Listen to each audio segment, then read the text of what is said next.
बंदी छोड़ सतगुरु रामपाल जी परमेश्वर जी की जय हो।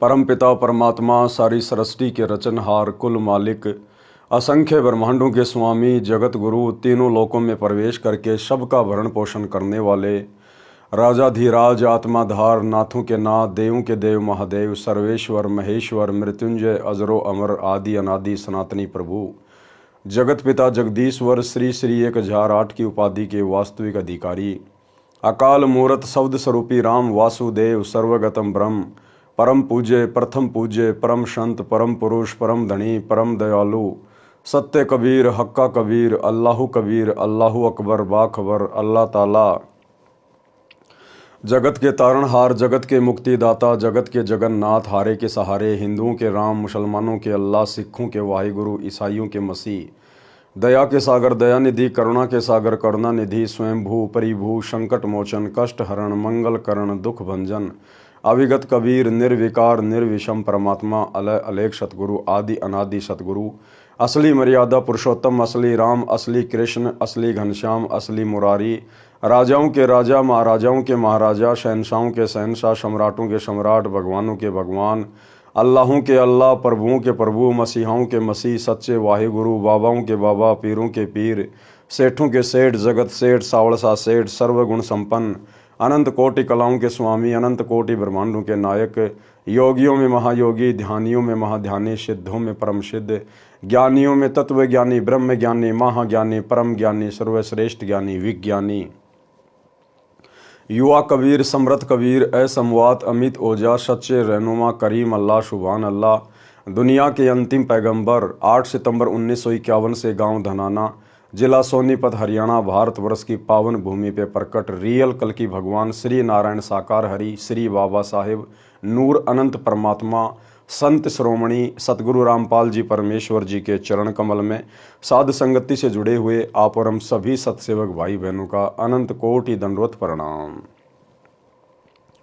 सत्साई भाई और बहनों, दया पूज्य गुरुदेव भगवान की सतगुरु रामपाल जी परमेश्वर जी की सारी सृष्टि के रचनहार की जिनके विशेष आशीर्वाद से शुभ आशीर्वाद से आप और हम सभी सत्सेवक भाई बहन साध संगति से जुड़कर अपनी आत्मा के कल्याण हेतु गुरुदेव के तत्व ज्ञान को आधार बनाकर मोक्ष प्राप्ति के लिए दृढ़ता के साथ निरंतर आगे की ओर बढ़ रहे हैं।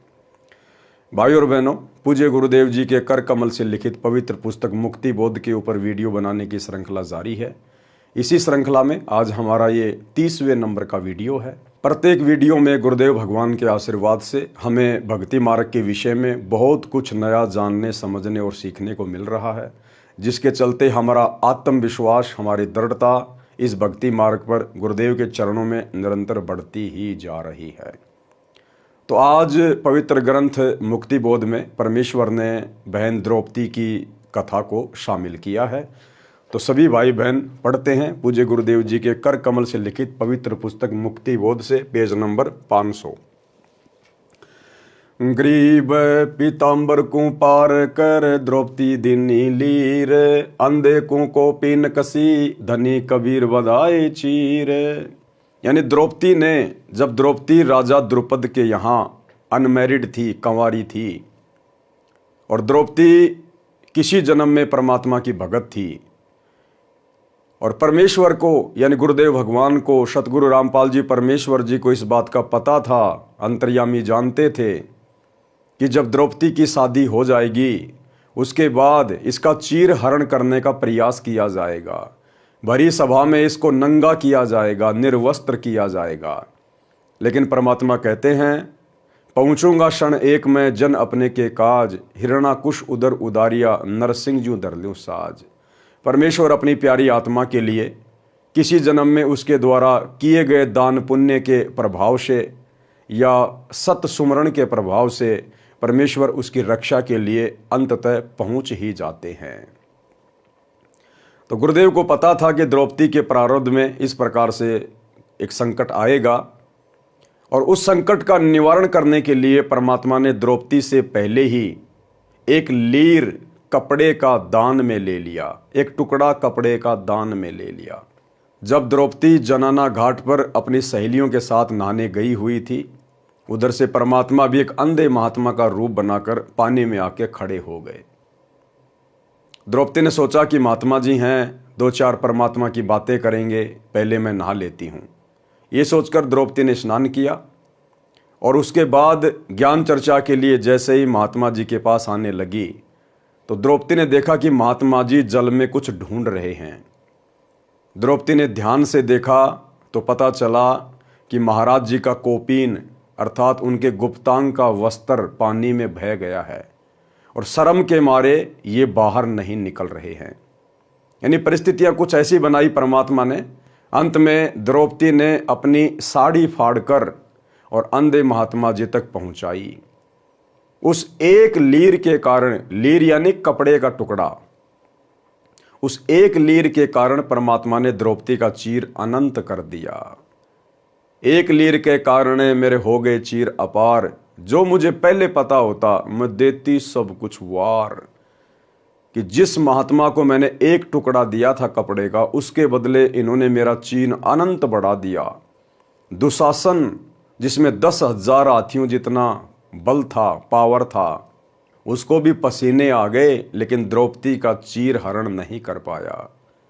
तो भाई और बहनों, वही समर्थ परमात्मा, वही धनी आज आप और हमें बड़े सौभाग्य से पूज्य गुरुदेव जी के रूप में प्राप्त हुए हैं।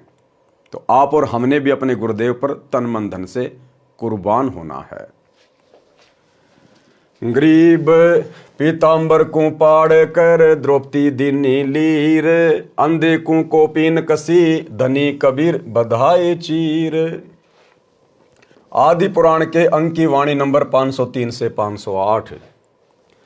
द्रौपदी नान चली है गंगा, सैंस सुहेली के सत्संगा। द्रौपदी गंगा में स्नान करने के लिए चली अपनी सैकड़ों सहेलियों के साथ में। द्रौपदी गंग किया स्नाना, धूप दीप दे की न्या ध्याना। अंदरे की कोपीन बहाई, ढूंढत बेर लगी रे भाई। उधर से परमात्मा ने अंधे महात्मा का रूप बनाया और ऐसी लीला कर रहे हैं जैसे वो जल में कोई कपड़ा ढूंढ रहे हैं। ओगट घाट द्रौपदी मेला, देखा अंधरे का सब खेला। चीर फाड़ को पीन बहाई, द्रौपदी अंधरे आगे लाई। अब द्रौपदी ने अपनी खुद की साड़ी को फाड़कर अंधे महात्मा की तरफ वो कपड़ा पहुंचाने का प्रयास किया।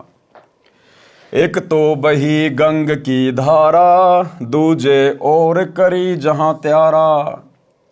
जो पहला टुकड़ा था वो पानी में बह गया, परमात्मा के हाथ नहीं आया। द्रौपदी ने फिर से दूसरा टुकड़ा तैयार किया, अपनी साड़ी को फिर से फाड़ा। 5-7 कोपीन बहाई, द्रौपदी मुख से बोलत नाही। इस प्रकार द्रौपदी ने 5-7 टुकड़े अपनी साड़ी के फाड़ फाड़ के परमात्मा तक पहुंचाने का प्रयास किया, लेकिन वो परमात्मा के हाथ नहीं लगे। भाई और बहनों, वो साड़ी के टुकड़े परमात्मा के हाथ क्यों नहीं लगे, ये भी परमात्मा की एक लीला है। आज वर्तमान में कलयुग की बिचली पीढ़ी में परमात्मा हमें उस घटना के माध्यम से भी एक संदेशा देना चाहते हैं। तो द्रौपदी ने 5-7 टुकड़े कपड़े के परमात्मा की तरफ बहाए पानी में, लेकिन परमात्मा के हाथ नहीं लगे। और द्रौपदी मुख से बोलत नहीं, और द्रौपदी जानबूझकर आवाज नहीं निकाल रही थी, बोलना नहीं चाहती थी कि कहीं मेरी शर्म के मारे ये महात्मा जी गहरे पानी में ना चले जाएं और पानी का बहाव ज्यादा है, कहीं ये बह ना जाए। 5-7 कोपीन बहाई, द्रौपदी मुख से बोलत नाही। लकड़ी कै जब दिया लपेटा, अंधरे से ती हो गई बेटा। अंत में द्रौपदी ने परमात्मा की प्रेरणा से एक युक्ति काम में ली। एक लंबी सी लकड़ी लेके आई और अपनी साड़ी का फिर से एक टुकड़ा फाड़ के, कोपीन की साइज का, और लकड़ी के लपेट के फिर परमात्मा की तरफ कर दिया और तुरंत परमात्मा ने उस कपड़े को पकड़ लिया। अंधरे से ती हो गई भेंटा, यानी उस कपड़े की भेंट अंधे महात्मा के रूप में परमात्मा से हो गई, यानी वो कपड़ा परमात्मा के हाथ में आ गया। लकड़ी कै जद दिया लपेटा, अंधरे से ती हो गई बेटा। चीर फाड़ पीतांबर डारा, द्रौपदी चाली नगर मंजारा। अब द्रौपदी तो उसके बाद वापस अपनी नगरी में चली गई, अपने महल में चली गई। दुशासन योद्धा में मनता, 10 सहस्र रापती बलवंता।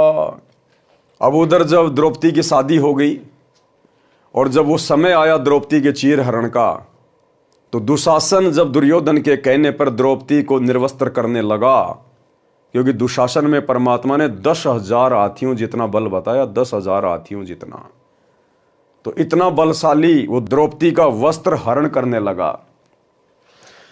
ग्रीब नगन अधरे को दिए, द्रौपदी चीर उतार, कोटि सहस हो गए दुशासन की बार।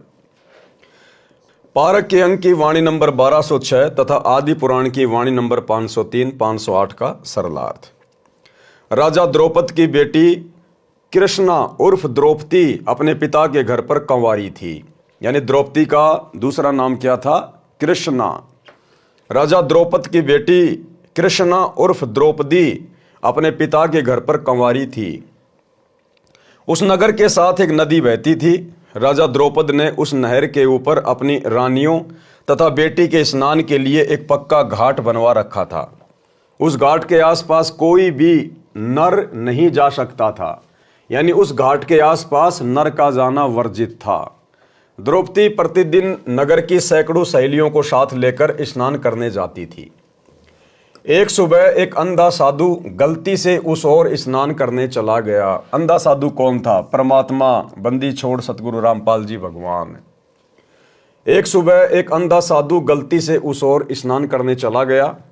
उसे पता नहीं था कि यहाँ आसपास कोई जनाना घाट भी है। मालिक तो अंतर्यामी हैं, उन्हें सब कुछ पता था, लेकिन लीला परमात्मा एक अंधे महात्मा की कर रहे थे। उस आधार से गुरुदेव भगवान यहाँ लिख रहे हैं। उस घाट के नीचे की ओर जिस ओर जल बहकर जा रहा था, घाट से लगभग 200 फुट की दूरी पर स्नान करने लगा।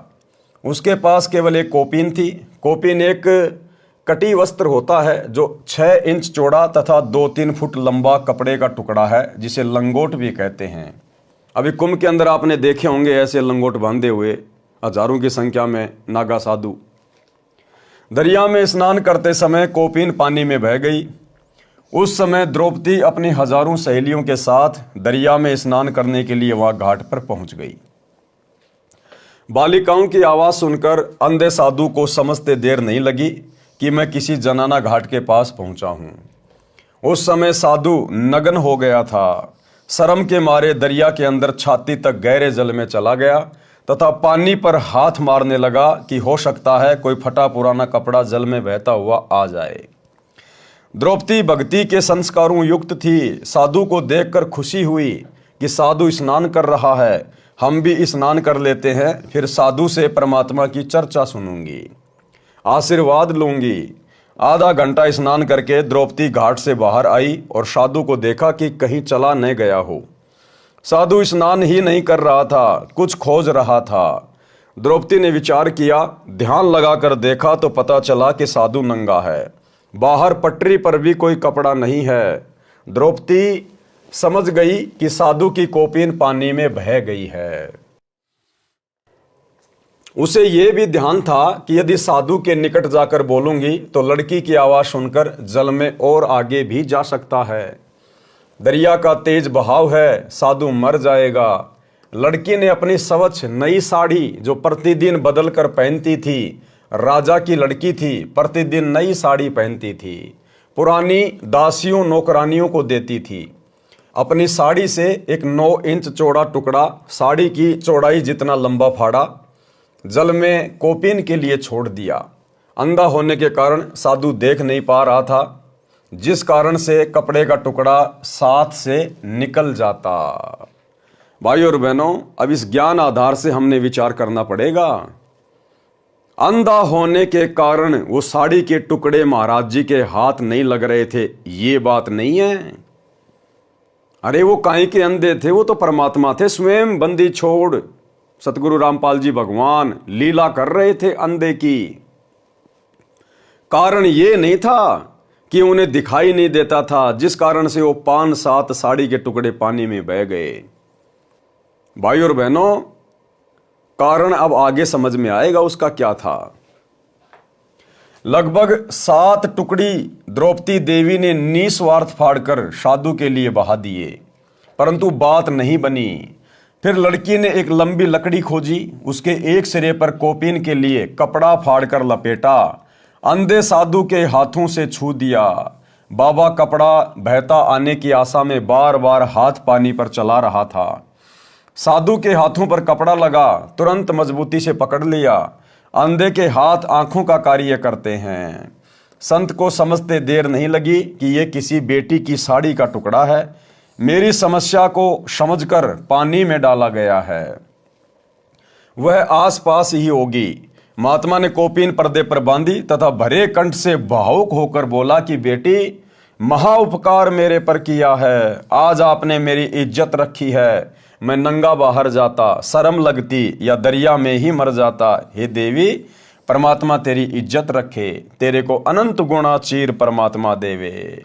ये आशीर्वाद दिया पूज्य गुरुदेव जी ने अपनी आत्मा को। कहते साधु बोले सहज स्वभाव और साधु का बोला मिथ्या ना जावे। साधु संत महात्मा जो पूर्ण होते हैं, कहते हैं यदि वो स्वाभाविक भी अपने मुख से कोई वचन उच्चारण कर दें, वो भी पूरा होता है। पूरा संत वचन पलटे नहीं, चाहे पलट जाए ब्रह्मांड। देते को हरि देत है जहां तहां से आण, और भाई अण देवा मांगत फिरे, फिर साहिब सुने ना कान। पारक के अंक की वाणी नंबर 1206। गरीब पीतांबर को पाड़ कर द्रौपदी दीनी लीर, अंधे को कौपीन कसी धनी कबीर बंधाए चीर।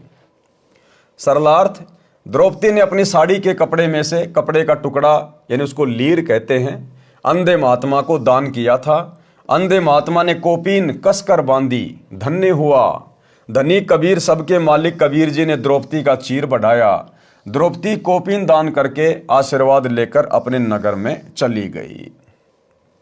आदि पुराण के अंक की वाणी नंबर 509 से 521। दुर्योधन राजा जा बोले, द्रौपदी नगर करो पट ओले। द्रौपदी तू ही कर टेरी, राखो लाज मुरारी मेरी। जब दुर्योधन ने आदेश दिया दुशासन को कि हम तो अंधे की औलाद हैं, हमें दिखाई थोड़ी देता है, इसको नंगा करो और मेरी जांग पे बैठाओ। उसी समय द्रौपदी ने देखा कि भाई अब मेरी सहायता करने वाला परमात्मा के अलावा कोई नहीं है। पांचों पांडव जुए में हार चुके थे, वचन में बंध चुके थे। भीष्म पितामह, द्रोणाचार्य और वो योद्धा कर्ण दुर्योधन का मलिन अन्न खाकर उसके दबाव में था। सच्चाई के लिए सर ऊपर करके आवाज नहीं उठा पा रहे थे। द्रौपदी ने देखा अब तो परमात्मा के अलावा कोई नहीं बचा पाएगा। तब आत्मा से पुकार की थी, आत्मा से। तब वो परमात्मा अपनी आत्मा की शुद्ध लेता है।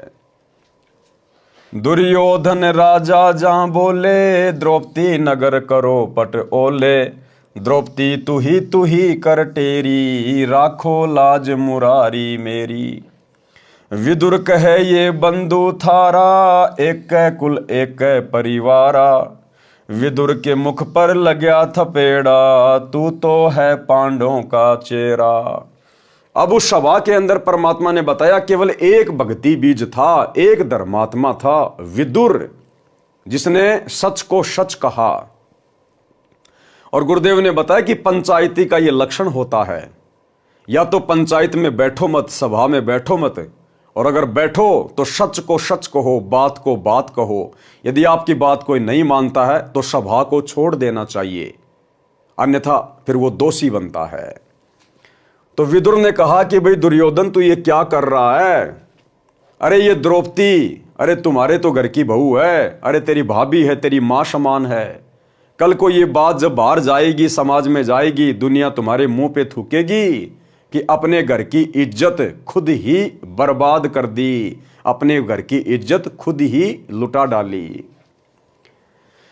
विदुर कहे ये बंधु थारा, एक कुल एक परिवारा। विदुर के मुख पे लग्या थपेड़ा, तू तो है पांडवों का चेहरा।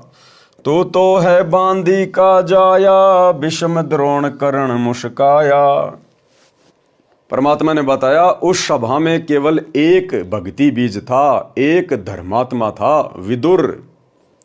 और विदुर ने खड़े होकर कहा कि भाई दुर्योधन, तू ये क्या कर रहा है?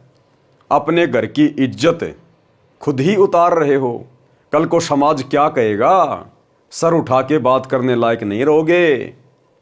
अरे पांडव ही तो तुम्हारे भाई बंधु हैं, ये द्रौपदी तेरी भाभी है, तेरी मां समान है, तू क्या करने जा रहा भाई? जरा सोच विचार कर। जब विदुर ने समझाना चाहा तो इतने में दुशासन ने अपने चाचा के मुख पर थप्पड़ मारा, विदुर के। और दुर्योधन ने कहा कि तू तो पांडवों का चेला है, हमेशा उन्हीं की पक्ष की बातें करता है, क्योंकि तू तो बांदी से पैदा हुआ है, इसलिए तेरी सोच बांदियों जैसी है, नौकरों जैसी है। जब ये बातें सुनी इस प्रकार की और दुशासन ने जब अपने चाचा विदुर के मुख पर थप्पड़ मारा तो गुरुदेव ने बताया कि वो भीष्म पितामह, वो कर्ण और द्रोणाचार्य वो मुस्कुरा रहे थे। भाइयों और बहनों, ये कथाएं हमें बहुत गहरी शिक्षा देती है। परमात्मा ने बताया या तो पंचायत में बैठो मत, या तो सभा में बैठो मत न्याय करने के लिए, और अगर बैठते हो तो बात को बात कहना चाहिए, सच को सच कहना चाहिए। कोई भय नहीं होना चाहिए, कोई डर नहीं होना चाहिए, लाभ हानि की चिंता नहीं होनी चाहिए। और यदि सभा में आपकी कोई बात नहीं मानता है तो फिर उस सभा में नहीं बैठना चाहिए, वहां से उठ के चल देना चाहिए, अन्यथा व्यक्ति दोषी बनता है। पुण्यात्मा परमात्मा बताते हैं कि सोना सजन और संत ये टूट जुड़े 100 बार, दुर्जन और पाका कलश एक धक दरार। जैसे मटका होता ना गड़ा पक्का, वो एक बार थोड़ी सी क्रैक हो गया तो दोबारा नहीं सेट हो सकता, उसको कितना कुछ कर ले उसमें न्यारी की न्यारी वो पहचान रहेगी। ऐसे दुष्ट व्यक्ति एक बार नाराज हो गए वो सेट नहीं होते। और सोना और सजन अच्छी आत्मा और संत भक्त थोड़ी एक बार कवा सुनी हो भी गई तो कभी याद भी नहीं रखते मेरी इसकी कभी लड़ाई हुई थी, ऐसा स्वभाव होता है। जैसे सोने का कोई आभूषण है, उसको टुकड़े कर दिए और फिर दोबारा उसको बना दिया जाता है आभूषण, उसकी पहचान भी नहीं रहती, ऐसा मेल खा जाता है। तो दुर्योधन जो था वो पाका कलश था, एक के बात पर इतना दुख मान गया कि न यूं कर दूंगा वह कर, तो उसका प्रतिफल लेने के लिए उसने सारा षड्यंत्र रच कर पांडवों से राज भी जीत लिया, द्रौपदी भी जीत ली अटपट करके। अब दुशासन से कहा दुर्योधन ने कि इस द्रौपदी को नंगा करो और मेरे जांग पर बिठा दे नंगी करके। बता, सरेआम सभा में ये पंचायत थी, इस महाभारत इस ग्रंथना पढ़ कर हमने आंखें फुड़वा ली। इसमें क्या विचार था? अब वहां सारी सभा बैठी, भीष्म पितामह, द्रोणाचार्य और कर्ण जैसे योद्धा, और भीष्म पितामह तो उनका दादा था, और द्रोणाचार्य गुरु, और कर्ण एक बहुत बड़ा योद्धा थे, और तीनों के तीनों ये वैसे भी सूरवीर थे। तो वहां किसी ने भी ये नहीं कहा दुर्योधन तो के जुल्म कर रहा है, अरे बेवकूफ ये क्या करने जा रहा है तू। देखो, सभा पंचायत के अंदर एक नियम होता है, जो नेक व्यक्ति हो जायज बात कहे, और कोई ना मानने तो उठ कर चला जा, सभा त्याग देनी चाहिए, वहां रहना भी दोष लगे। तो जब उन्होंने ये कर्म शुरू किया उसी समय विदुर खड़ा हुआ। विदुर ने कहा कि रे नालायक को क्या कर रहे हो तुम, अपनी बहू को और बेइज्जत कर रहे हो। कौरव और पांडव चाचा ताऊ के हो तुम, तुम्हारी और इसकी इज्जत में कौन सा फर्क है। बाहर के लोग ने कहेंगे अपनी इज्जत आप पे तार दी ने।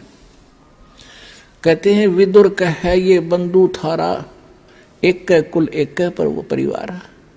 विदुर के मुख पर लगा थपेड़ा, तू तो है पांडवों का चेहरा।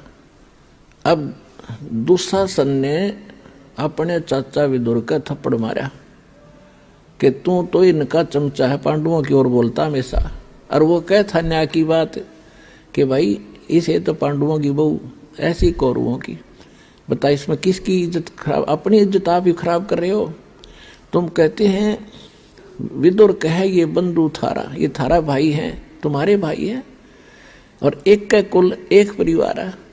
विदुर के मुख पर लगा थपेड़ा, तू तो है पांडवों का चेहरा, तू तो है बांदी का जाया। दुशासन ने कहा कि तू तो बांदी से पैदा हुआ है, तेरी मनोवर्ती गुलाम वाली ही है, तू हमेशा ऐसी घटिया बात करता है। तू तो है बांदी का जाया।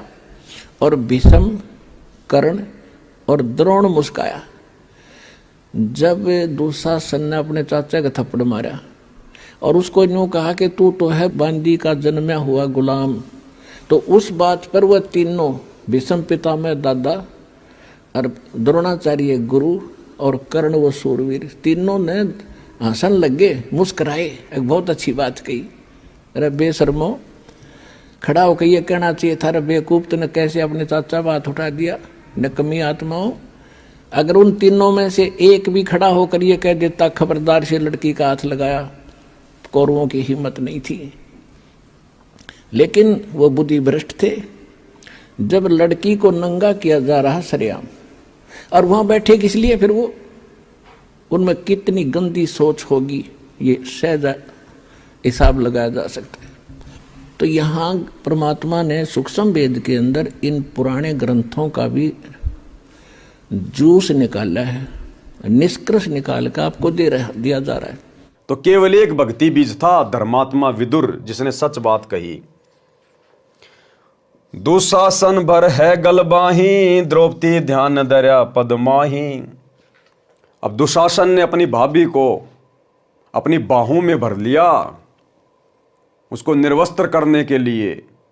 उसी समय द्रौपदी ने परमात्मा से अर्ज की, गरीब द्रौपदी टेरी ध्यान धर, सुनो पुरुष रघुवीर, दुशासन था के जब अनंत कोटि भय चीर। अब परमात्मा क्या करता है भाई और बहनों, जब तक हम पूर्ण संत की शरण में नहीं आते हैं, परमात्मा की शरण में नहीं आते हैं, क्योंकि पूर्ण संत, तत्वदर्शी संत, सतगुरु परमात्मा कबीर जी स्वयं ही बनकर आते हैं। तो जब तक हम उस पूर्ण शक्ति की शरण में नहीं आते हैं, और यदि हम अन्य किसी को गुरु बनाकर, अन्य किसी देवी देवता को अपना इष्ट मानकर पूजते रहते हैं, और जिस समय हमारे ऊपर कोई विशेष आपत्ति आती है, कोई संकट आता है, आत्मा से जब हम पुकार करते हैं, तो यदि हमारे पास में थोड़ा बहुत कोई भक्ति धन या कोई संस्कार शेष होता है, तो यही कबीर परमात्मा सतगुरु रामपाल जी भगवान, वो जिसको अपना इष्ट मानता है उस इष्ट रूप में, या जिसको अपना गुरु मानता है उस गुरु रूप में, ये कबीर परमात्मा ही उस भगत की, उस आत्मा की मदद करता है। तो श्री कृष्ण जी का ध्यान लगाया द्रौपदी ने, लेकिन श्री कृष्ण जी कहाँ आने थे, वो अंतर्यामी थोड़े थे, उन्हें थोड़ी पता था कि द्रौपदी के साथ में क्या घटना घट रही है। वो तो महल में रुक्मणी के साथ में शतरंज खेल रहे थे, चौपड़ पासा खेल रहे थे। उधर से कबीर परमेश्वर सतगुरु रामपाल जी भगवान आए और द्रौपदी का चीर बढ़ाया, परमात्मा उसके शीश के ऊपर बैठ गए, यानी अपना आशीर्वाद दे दिया परमात्मा ने। वो चीर अनंत होता चला गया, वो कपड़ा खत्म ही नहीं हुआ, दुशासन के पसीने आ गए। प्रियतम पूर्ण ब्रह्म बिनानी, मेरी लाज रखो परवानी, गजगरा के तार नहारे, बिल्ली के सुत अग्नि उबारे। अब द्रौपदी ने हृदय से प्रार्थना की कि हे प्रियतम पूर्ण ब्रह्म परमेश्वर, मेरी लाज रखो, मेरी इज्जत रखो परमात्मा। हे परमात्मा, आपने मगरमच्छ से हाथी की जान बचाई परमात्मा, आपने बिल्ली के बच्चों को आवे की अग्नि से बचाया परमेश्वर, आप मेरी भी रक्षा करें। प्रहलाद भगत किए परवाना, नरसिंह रूप धर्या विधि नाना। हे परमेश्वर, आपने अपनी प्रिय आत्मा भगत प्रहलाद को बचाने के लिए नरसिंह रूप धारण किया, आज मुझे भी आपकी आवश्यकता आन पड़ी है। पापी अधम को तारन हारे, मैं बांधी हूं पंचभर तारे। मैं पांचों पांडवों की पत्नी पंचभरतारी आपसे विनती करती हूं, अर्ज करती हूं, हे परमेश्वर आप मेरा उद्धार करें, आप मेरी रक्षा करें। द्रौपदी टेर सुनी परवाना, द्रौपदी है कैलाश समाना, जैसे अडिग अडोल खंबा, ध्यान धर्या है पिंड हुरंबा। अब द्रौपदी तो बिल्कुल शून्य हो गई और ध्यान सुरती अपने परमात्मा में लगा दी। रुक्मणी कर पकड़ा मुस्काई, अनंत कहाँ मोकू समझाई। अब परमात्मा का नियम है, आपने जिसको अपना गुरु बना रखा है उसके माध्यम से परमात्मा अपनी शक्ति भेजता है उस आत्मा तक। तो द्रौपदी ने ध्यान लगाया श्री कृष्ण जी का, क्योंकि वो उसे अपना प्रियतम मानती थी, अपना गुरु मानती थी। उधर से श्री कृष्ण जी शतरंज खेल रहे थे अपने महल में रुक्मणी के साथ में। अब जैसे द्रौपदी ने प्रार्थना की तो परमात्मा ने श्री कृष्ण जी के हाथ को यूं कर दिया आशीर्वाद की मुद्रा में, और चौपड़ पासा खेलते खेलते श्री कृष्ण जी के मुख से निकला अनंत अनंत।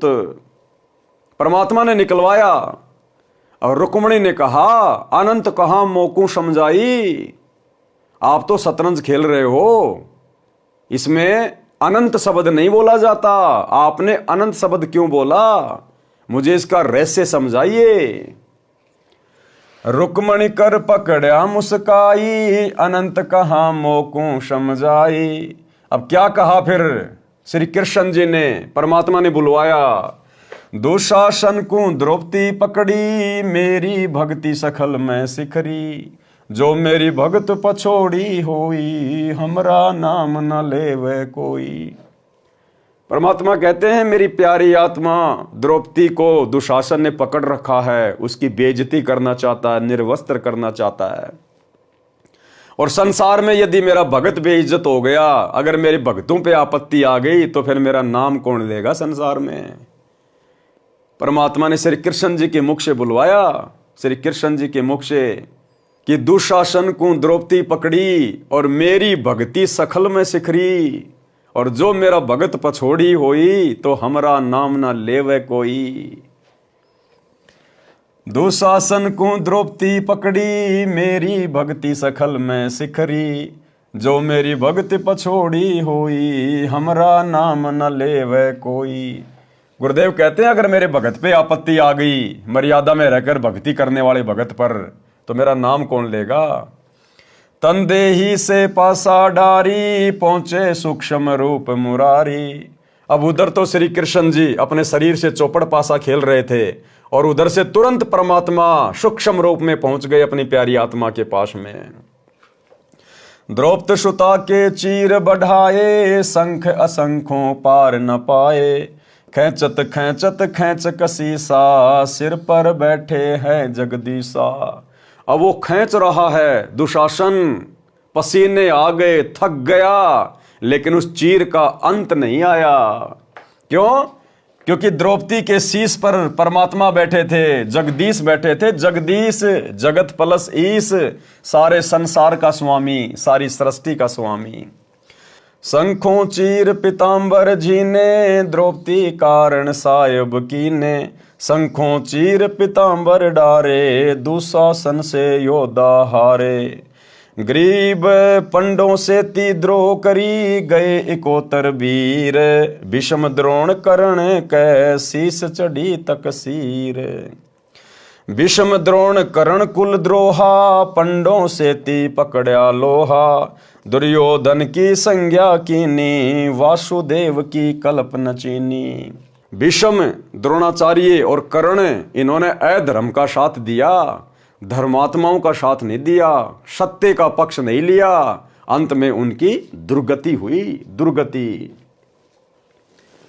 आदि पुराण की वाणी नंबर 509 से 521 का सरलार्थ है। धृतराष्ट्र तथा पांडु दो भाई थे। धृतराष्ट्र बड़ा था तथा अंधा था, जिस कारण से छोटे भाई पांडु को राज्य दिया गया।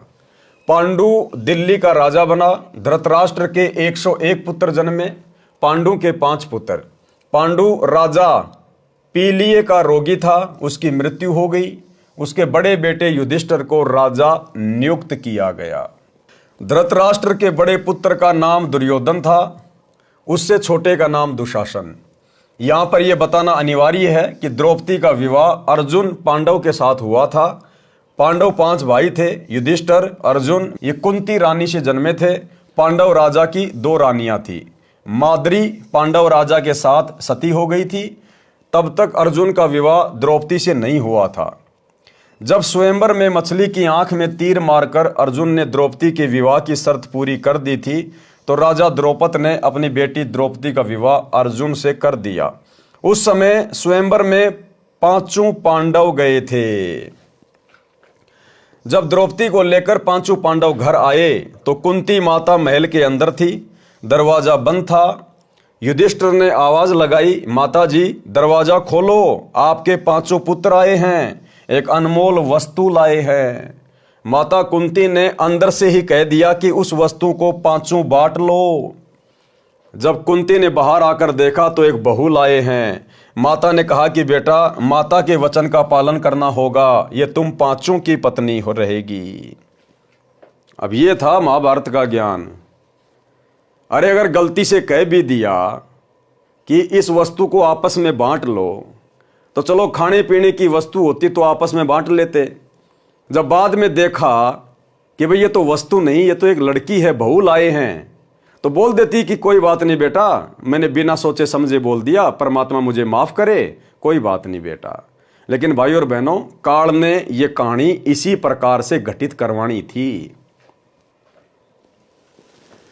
राजा युधिष्ठिर ने एक अति सुंदर महल पूर्ण रूप से ग्लास का बनवाया था, यानी शीशे का बनवाया था। एक दिन द्रौपदी सिर पर घड़ा लेकर प्रतिदिन की तरह तालाब से पीने का पानी लेकर घर पर आई थी। उसी समय दुर्योधन भी पांडवों के शीश महल को देखने के लिए आया, तो उसकी टक्कर शीशे की दीवार से हो गई, क्योंकि पता नहीं लगता था कि आगे खाली स्थान है या दीवार है। टक्कर लगने से दुर्योधन धड़ाम से गिरा। द्रौपदी जोर जोर से हंसी तथा व्यंग किया कि अंधे की संतान अंधी ही होती है।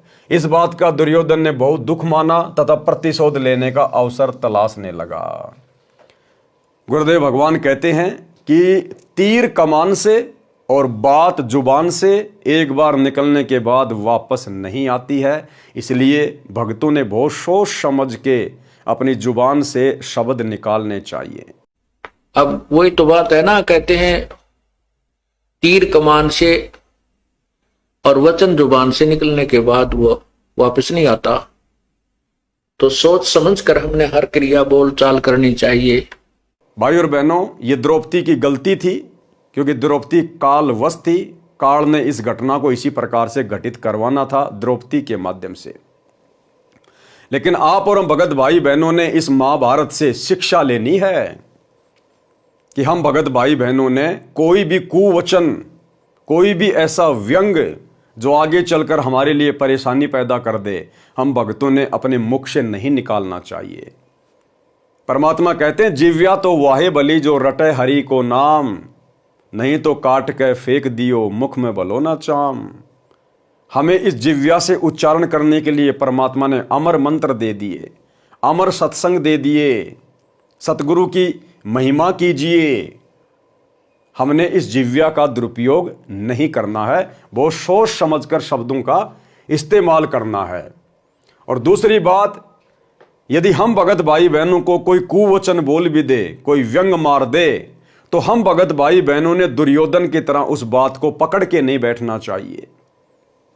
यह भी एक भगत का लक्षण नहीं होता है। परमात्मा कहते हैं, साधु सज्जन और सोना टूट जुड़े सोबार, दुर्जन कुंभ कुमार का एक के धक्के दरार। जिस प्रकार साधु यानी भगत और सज्जन यानी अच्छे इंसान और सोना जो एक धातु होती है, उनको कितनी ही बार आपस में तोड़ दो, मरोड़ दो, यानी संतों को चाहे कोई गाली दे दो, चाहे संतों से कोई बुरा व्यवहार कर लो, अगर छोटी मोटी बात को लेकर संतों में भक्तों में कोई विवाद हो गया, झगड़ा हो गया, तो जो संत होते हैं, साधु होते हैं, सज्जन पुरुष होते हैं, वो उस बात को अपने दिल पर लेके नहीं बैठते दुर्योधन की तरह। वो वापस एक दूसरे से माफी मांग के वैसे ही हो जाते हैं जैसा कभी उनके बीच कभी कोई विवाद हुआ ही नहीं। तो ये तो है संतों के लक्षण, भक्तों के लक्षण। और जो बात को गांठ मार ले वो है दुर्योधन। तो संतों भक्तों में ये अवगुण नहीं होना चाहिए। संतों को भक्तों को सोने का जैसा होना चाहिए। सोने धातु को कितनी बार आग में पिघला लो, फिर से नया गहना बना लो। आपने सोने की धातु का कोई भी गहना बना लिया आप फिर से उसको पिघला के आप फिर से कोई नया गहना बना सकते हैं। तो इसी प्रकार संतों को, भक्तों को सहनशील, विनम्र और अधीन होना चाहिए। पहली बात तो सतगुरुदेव भगवान से उपदेश लेने के बाद, उनका ज्ञान सुनने के बाद, और जब भक्ति हमारे हृदय में प्रवेश कर जाएगी तो हमें भाई और बहनों किसी की बातों का बुरा लगेगा ही नहीं।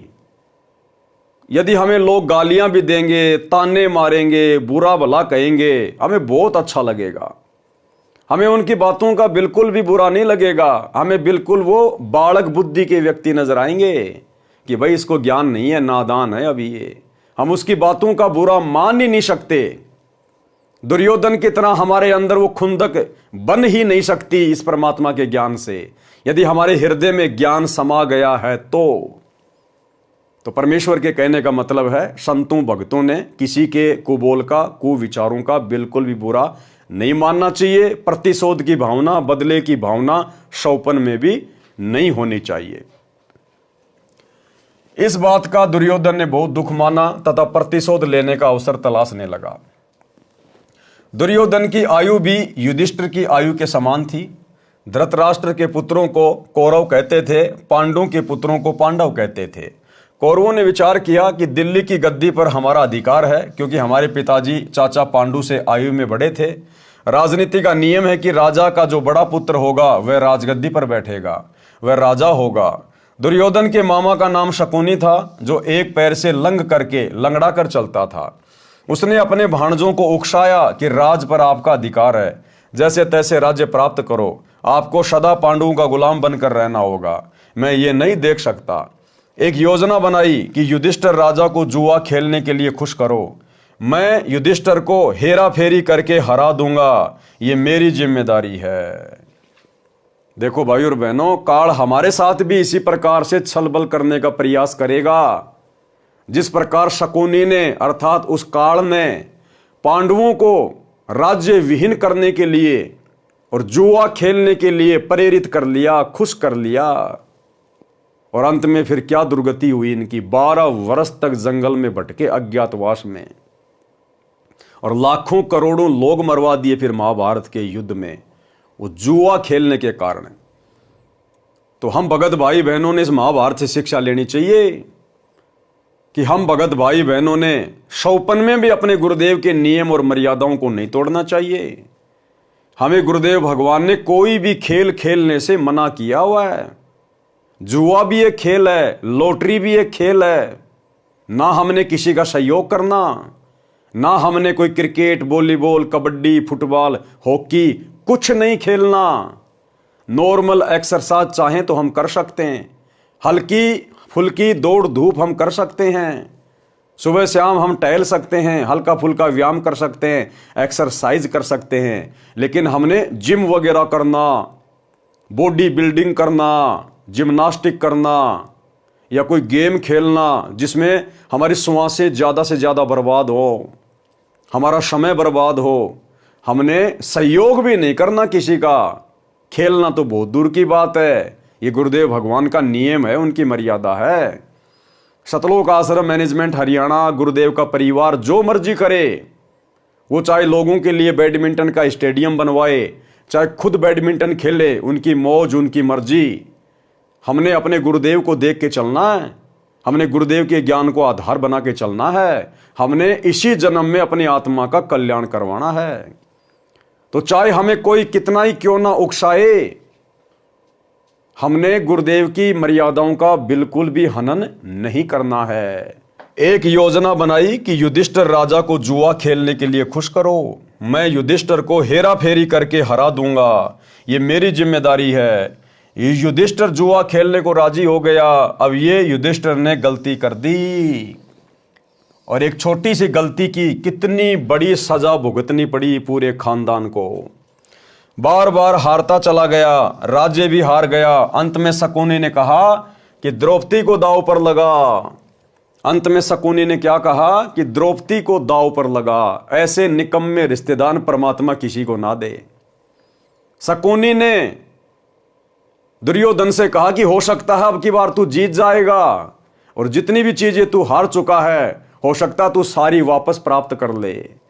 उसको बांस पे चढ़ा दिया। और अंत में युधिष्ठिर ने, जिसको धर्मपुत्र कहा जाता है, उसने अपनी औरत को भी दांव पे लगा दिया, औरत को भी। ये है महाभारत के उन पात्रों का चरित्र, घटिया चरित्र, गिरा हुआ चरित्र। आम समाज में आम व्यक्ति भी ऐसी गिरी से गिरी हरकत नहीं कर सकता। अपनी औरत को, अपने घर की इज्जत को जुए में नहीं लगा सकता, दांव में नहीं लगा सकता। और बिना इस तत्व ज्ञान के, बिना सतगुरु के ज्ञान के हम जिस महाभारत को बड़े शौक से देखा करते थे, बड़े सम्मान के साथ हम भीष्म पितामह, कर्ण, द्रोणाचार्य का नाम लिया करते थे, आज गुरुदेव के ज्ञान से समझ में आया इन लोगों से गिरा हुआ घटिया चरित्र तो संसार में किसी का था ही नहीं। तो भाई और बहनों, हमने इन कथाओं से शिक्षा लेनी है, शिक्षा। हमने स्वयं भी नेक नीति से चलना है और दूसरों को भी नेक नीति से, बिना किसी व्यवधान के अपना जीवन जीने देना है। हो सकता है सब लौट आए। शकुन ने कहा कि हो सकता है द्रौपदी को दांव पर लगाने के बाद तू जीत जाए और सारी हारी हुई चीजें तू वापस प्राप्त कर ले। युधिष्ठिर ने द्रौपदी यानी अपनी पत्नी को भी दांव पर लगा दिया, उसमें भी युधिष्ठिर हार गया। शर्त थी कि जो सब हार जाएगा वह पूरा परिवार 12 वर्ष वन में निवास करेगा, किसी बस्ती में नहीं रहेगा, 1 वर्ष अज्ञातवास में रहना होगा।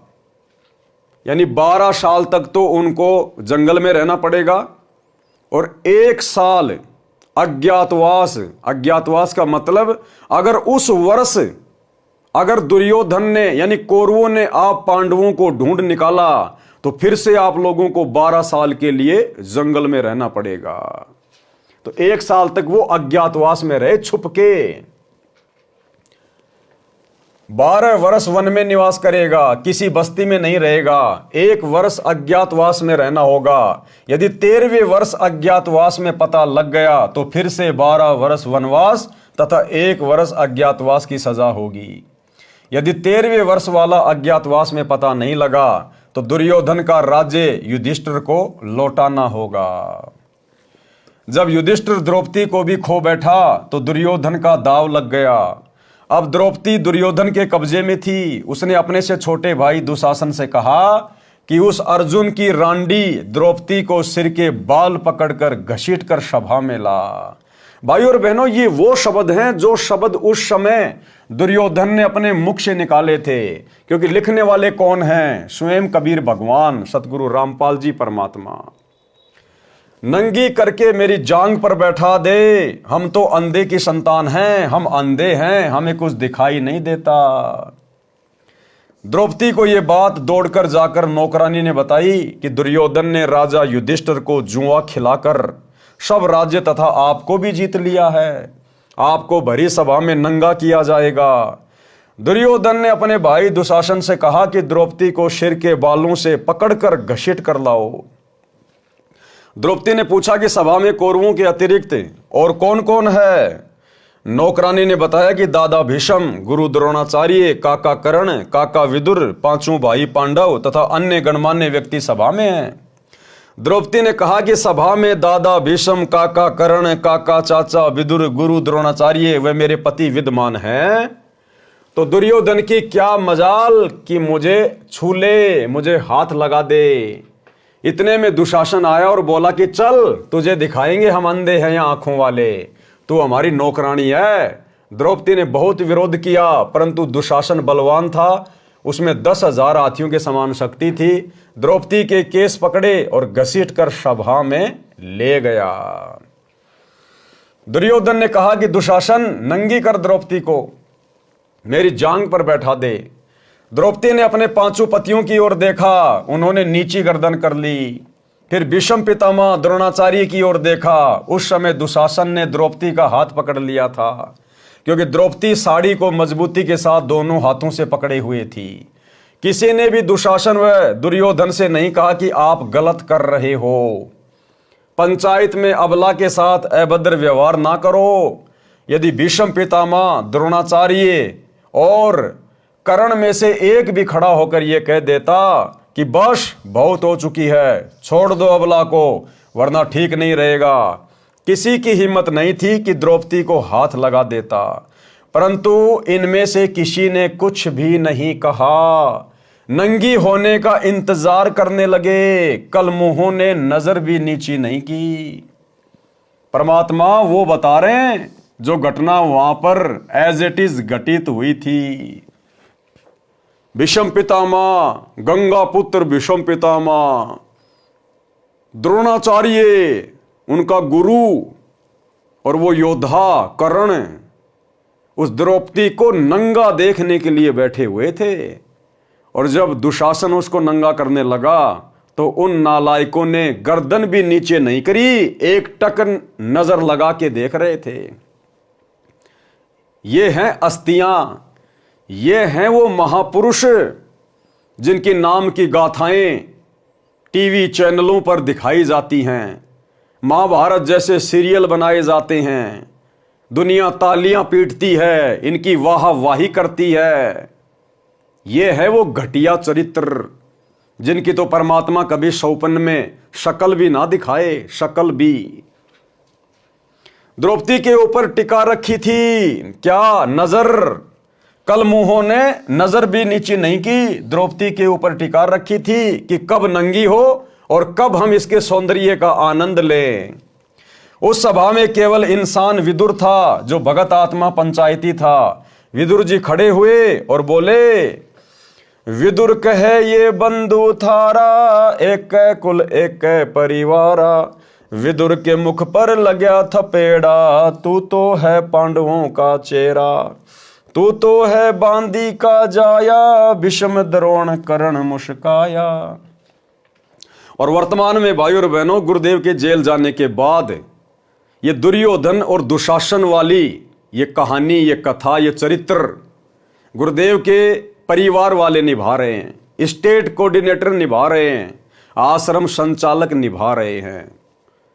हम सभी सत्सेवक भाई बहन अपने गुरुदेव भगवान की महिमा करने के लिए साध संगतियां करते हैं। हमने साध संगतियां शुरू की, अपने भगत भाई बहनों के साथ मिलकर साध संगतियों के माध्यम से गुरुदेव भगवान को भोग लगाना शुरू किया, शंका समाधान करने शुरू किए ताकि हम ज्ञान आधार से दृढ़ हों, भक्ति और भगवान पर हमारा विश्वास दृढ़ हो।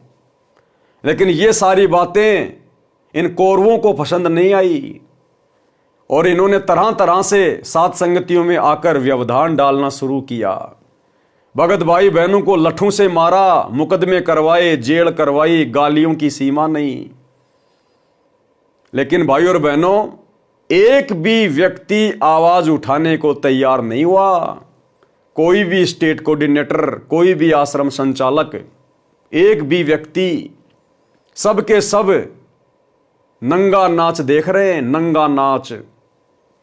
अगर एक भी स्टेट कोऑर्डिनेटर या आश्रम संचालक अगर विदुर की तरह सत्य का साथ देता तो गुरुदेव के कलयुगी परिवार की औकात नहीं, हिम्मत नहीं जो सात संगतियों के ऊपर किसी भी प्रकार से कोई बाधा डालने का प्रयास करे। लेकिन किसी भी महापुरुष ने आवाज नहीं उठाई, एक भी स्टेट कोऑर्डिनेटर ने। तो अंत में इनके साथ क्या होगा? वही होगा जो महाभारत के उन नालायक लोगों के साथ में हुआ, भीष्म, कर्ण, द्रोणाचार्य के साथ में हुआ, दुशासन के साथ हुआ। और यदि किसी ने थोड़ी बहुत कोई आवाज उठाने की विदुर की तरह कोशिश भी की, सच को सच कहने का भी प्रयास किया दुर्योधन के सामने, गुरुदेव के परिवार के सामने, तो उनके नाम के तुरंत पीले पर्चे निकाल दिए गए। जैसे दुशासन ने तुरंत थप्पड़ मार दिया और कहा तू तो है बांदी का जाया। तो वर्तमान में अगर कोई सच का साथ देने का प्रयास भी करता है, थोड़ी बहुत कोई हिम्मत भी करता है, तो तुरंत उसके नाम के पीले पर्चे निकाल दिए जाते हैं, गुरुद्रोही घोषित कर दिया जाता है। तो सेम टू सेम महाभारत वाली स्टोरी वर्तमान में सतसेवक और शतलोक आश्रम मैनेजमेंट हरियाणा के बीच में घटित हो रही है। भाई, सत्य की जीत वहां हुई थी और सत्य की जीत यहां भी होगी। विदुर कहे ये बंधु थारा, एक कुल एक परिवारा। विदुर के मुख पर लग्या थपेड़ा, तू तो है पांडवों का चेरा। तू तो है बांदी का जाया, भीष्म द्रोण कर्ण मुस्काया। अर्थात विदुर जी ने कहा कि हे दुर्योधन, आप अपनी बेइज्जती आप ही कर रहे हो। पांडव आपके चचेरे भाई हैं, आपकी और इनकी इज्जत एक है, एक कुल है, एक परिवार है। ऐसा गलत कर्म ना करो। दुर्योधन ने कहा कि हे दुशासन, विदुर को थप्पड़ मार, यह सदा से पांडवों का पक्ष लेता है। दुशासन ने अपने चाचा विदुर के मुख पर थप्पड़ मारा और बोला कि तू तो पांडवों का चेला है, उनका गुलाम है, तू तो बांदी यानी नौकरानी से जन्मा है। ठीक इसी प्रकार कोई भी भगत भाई बहन इन आश्रमों में या कोऑर्डिनेटरों से या गुरुदेव के बेटा बेटी भाई बंधु रिश्तेदारों से साथ संगति के वीडियो देखकर या वैसे भी जो कुकर्म ये कर रहे हैं, ज्ञान विरुद्ध कर्म जो कर रहे हैं, अगर कोई भगत भाई बहन इनको सही मार्ग पर चलने की शिक्षा देता है, इनको इनके अवगुणों से परिचित करवाता है, तो ये भी तुरंत आदेश दे देते हैं, तुरंत कह देते हैं, लगता है तू गुरुद्रोही के वीडियो देखता है, लगता है तू पवनदास के संपर्क में है, तू तो पवनदास की भाषा बोल रहा है। और तुरंत जैसे दुर्योधन ने दुशासन को आदेश दिया कि मार थप्पड़, तुरंत ये लोग उसके नाम के पीले पर्चे निकलवा देते हैं कि आश्रम से नो एंट्री। तू तो उनका गुलाम है, तू तो बांदी यानी नौकरानी से जन्मा है, इसलिए तेरे छतरी वाले विचार नहीं है। दुशासन से यह बात सुनकर दादा भीष्म, गुरु द्रोणाचार्य तथा कर्ण मुस्कुराए। विदुर जी सभा छोड़कर चला गया, वह अत्याचार तथा नंगापन नहीं देख पाया और अंत में उसकी जान बची। अंत में परमात्मा ने विदुर को बचाया। परमात्मा ने विदुर में प्रेरणा करके तीर्थों की यात्रा पे भेज दिया। महाभारत के युद्ध के बाद में आया। एक सच्चे पंचायती का कर्तव्य बनता है कि वह सभा में सत्य का पक्ष ले। यदि कोई नहीं मानता है तो सभा छोड़कर चला जाए। लेकिन भाई सतलोक आश्रम मैनेजमेंट हरियाणा की सभा लोग नहीं छोड़ रहे, बिल्कुल अधर्म के पाड़े में हैं, झूठ के पाड़े में बैठे हैं। क्यों नहीं छोड़ पा रहे ये कोऑर्डिनेटर? क्यों? क्योंकि सतलोक आश्रम मैनेजमेंट हरियाणा का मलिन अन्न खाकर इनकी बुद्धि भ्रष्ट हो चुकी है। सच क्या है, झूठ क्या है, इनको सब पता है। मुझ पवनदास के वीडियो सबसे पहले यदि कोई देखता है तो कोऑर्डिनेटर, गुरुजी का परिवार। उसके बावजूद भी ये लोग जानबूझकर सांची तजकर बैठे हैं। अंत में क्या होगा इनके साथ में?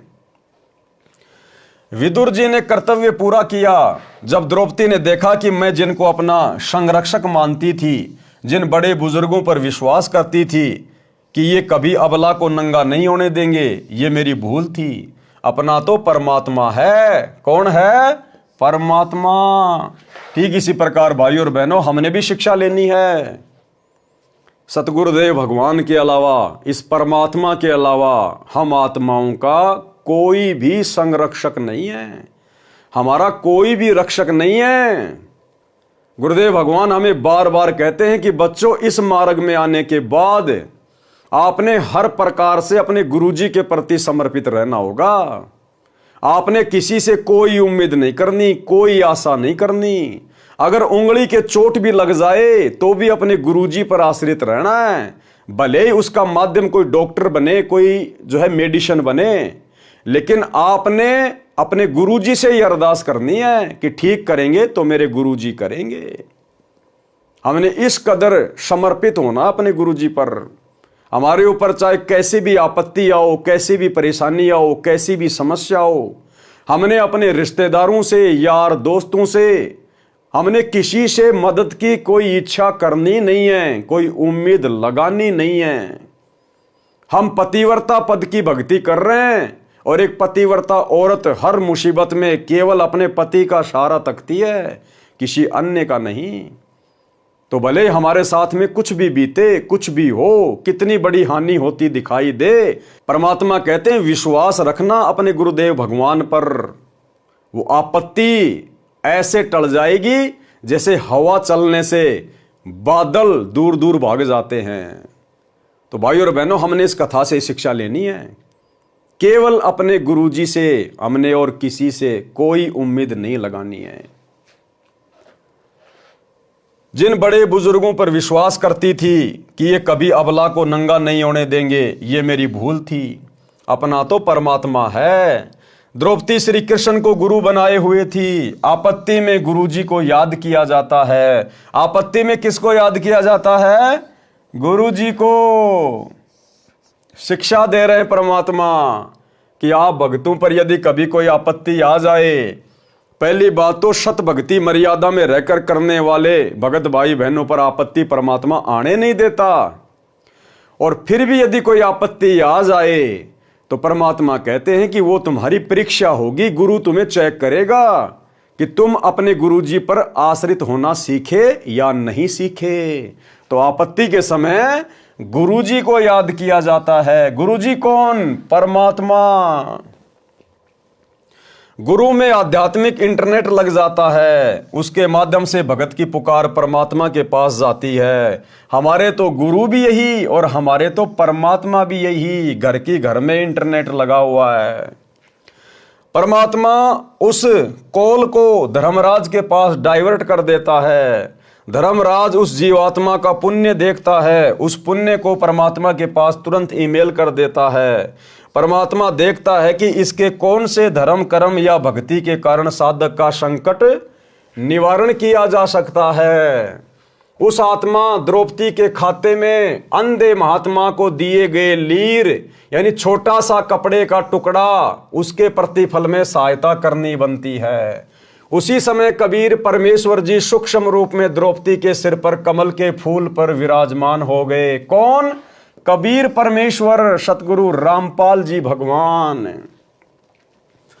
उस समय श्री कृष्ण जी तो द्वारिका में अपनी पत्नी रुक्मणी के साथ चौपड़ खेल रहे थे। श्री कृष्ण जी चौपड़ पासे डालकर अचानक बोले अनंत, और ऊपर को हाथ उठा लिया आशीर्वाद की मुद्रा में।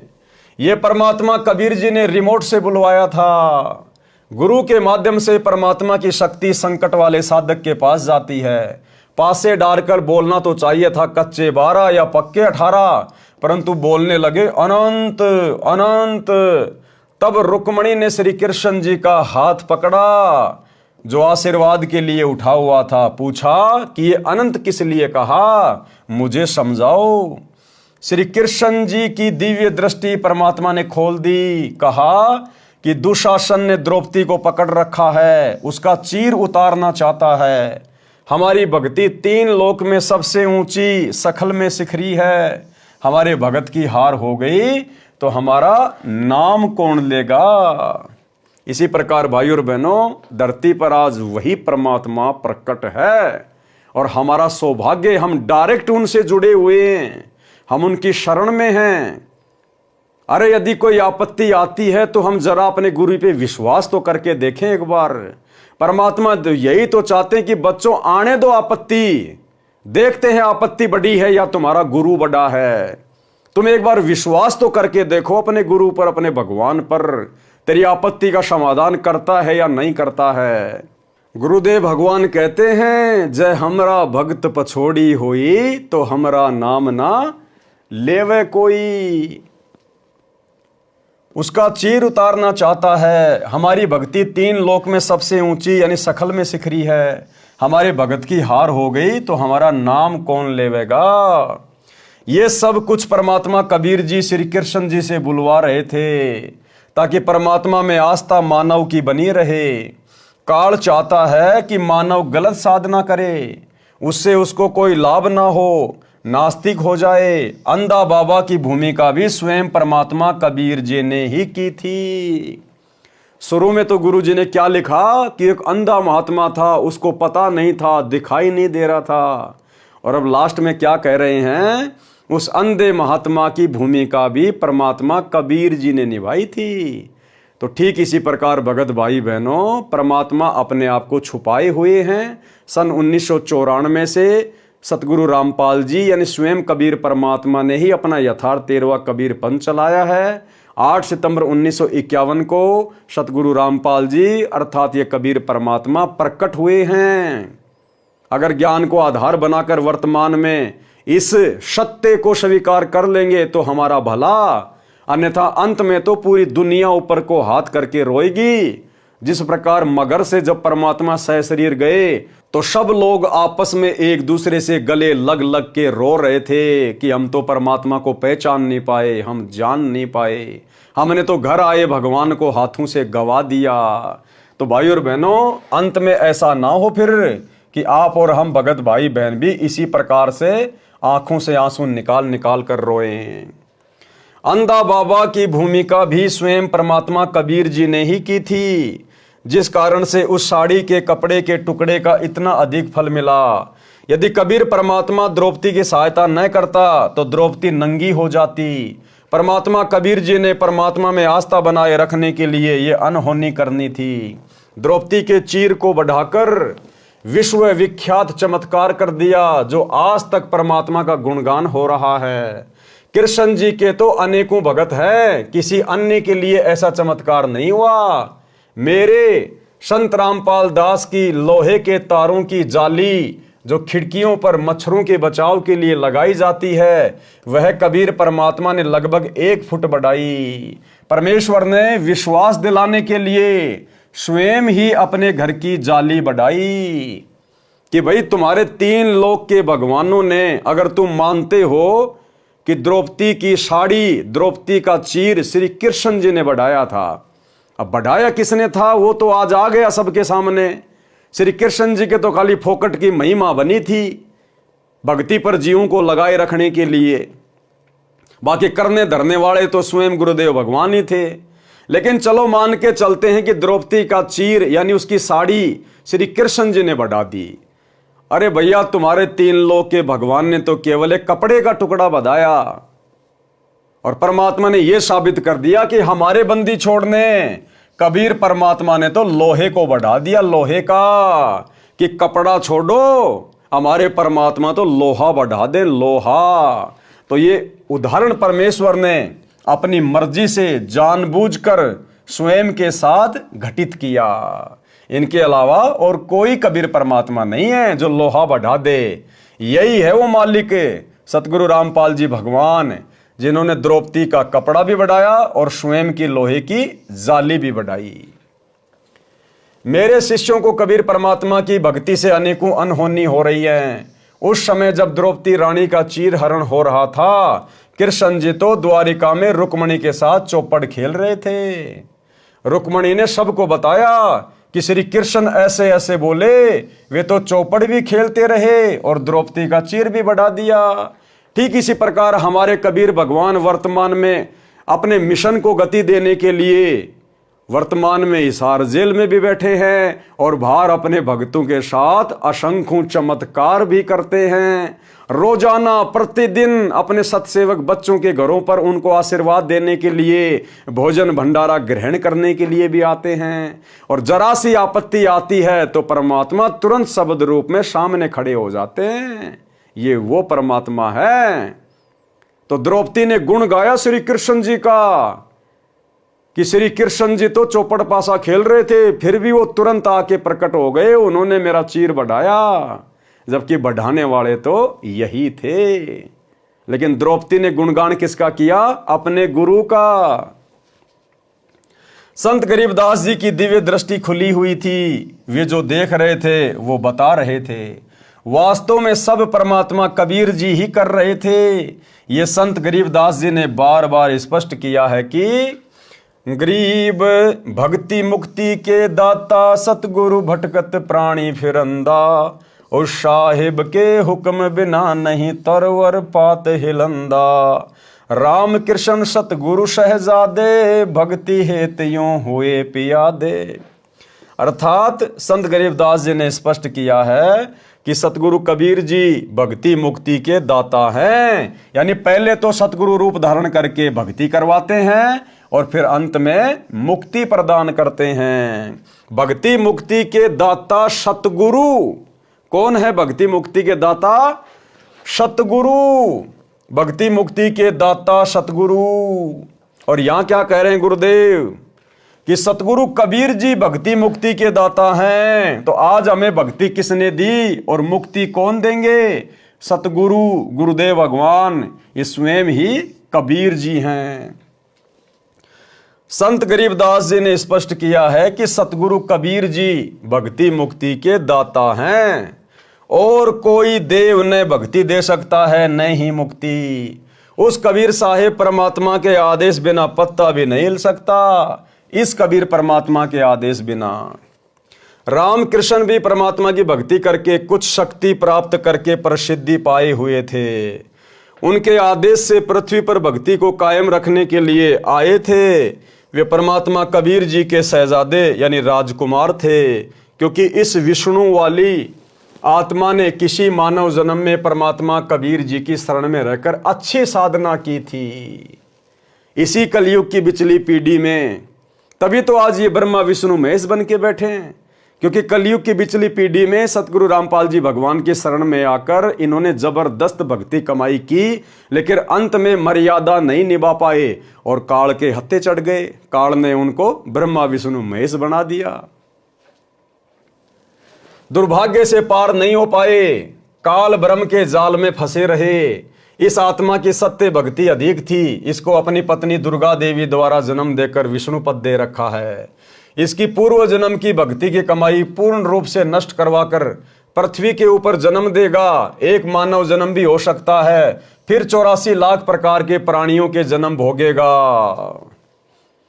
भाई और बहनों, यही दुर्गति होगी जो इस कलयुग की बिचली पीढ़ी में आजीवन मर्यादा ना निभा के या गुरु से किसी भी कारण से दूर होकर, गुरु विमुख होकर जो भक्ति छोड़ देंगे या भक्ति करते करते भी मर्यादा में नहीं रहेंगे, अंत में फिर उन आत्माओं की ये काल इसी प्रकार से दुर्गति करेगा। उनको ब्रह्मा विष्णु महेश बनाएगा, बंदरवाड़ा नाच नचाएगा और फिर 84 लाख योनियों में ठोकेगा। तो आज आप और हमारे ऊपर जो दया हुई है गुरुदेव भगवान की, जो सौभाग्य आज हम आत्माओं को प्राप्त हुआ है, ये ब्रह्मा विष्णु महेश को भी प्राप्त नहीं है। इसलिए गुरुदेव बार बार कहते हैं कि ये ब्रह्मा विष्णु महेश भी तुम्हारे पाशिंग नहीं है। किस्मत के मामले में, भाग्य के मामले में जो अनमोल वस्तु आज तुम प्राप्त कर सकते हो मनुष्य योनि में, इस कलयुग की बिचली पीढ़ी में, इस ब्रह्मा विष्णु महेश को तो असंख्य युगों तक भी ये अनमोल वस्तु प्राप्त नहीं होने वाली। तो भाई और बहनों, हमारा अंतिम दाव है, अंतिम दाव।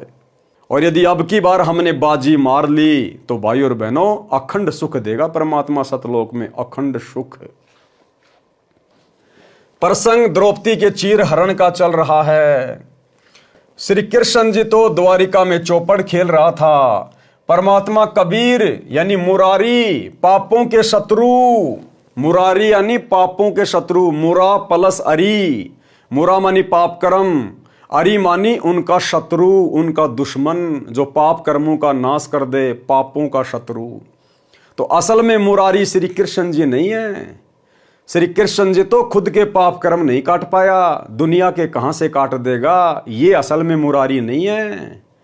त्रेता युग में धोखे से पेड़ की ओट लेकर बाली को मारा था, उस पाप का बदला द्वापर में श्री कृष्ण बनकर भोगा। पैर में जहरीला तीर खाया, तड़प तड़प के मौत हुई, बाली वाली आत्मा ने तीर मारा। वो श्री कृष्ण खुद का पाप कर्म नहीं काट पाया, वो भला कैसे मुरारी हो सकता है।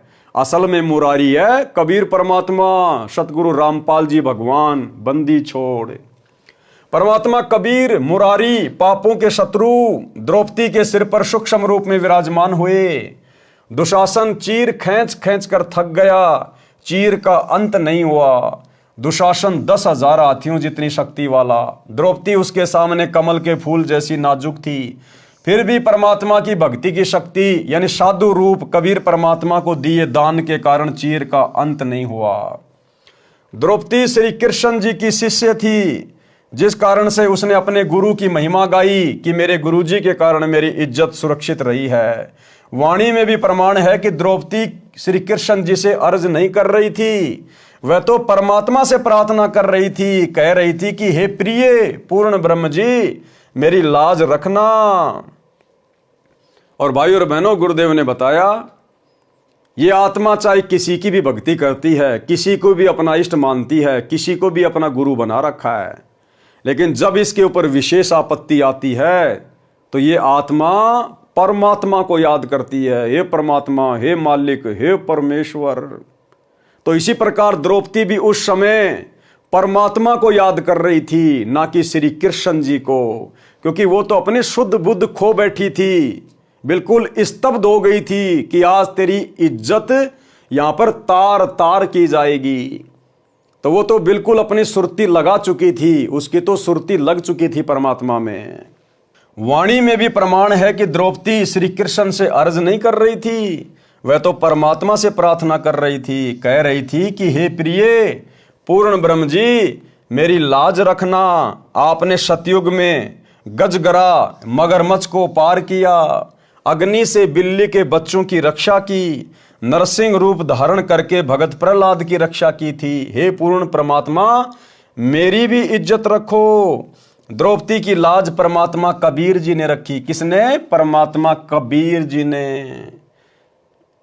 सभा में जिम्मेदार होने के कारण भीष्म, द्रोणाचार्य तथा कर्ण ने अपना कर्तव्य नहीं निभाया, जिस कारण से इन तीनों को महाभारत के युद्ध में दंड मिला, बुरी मौत मरे।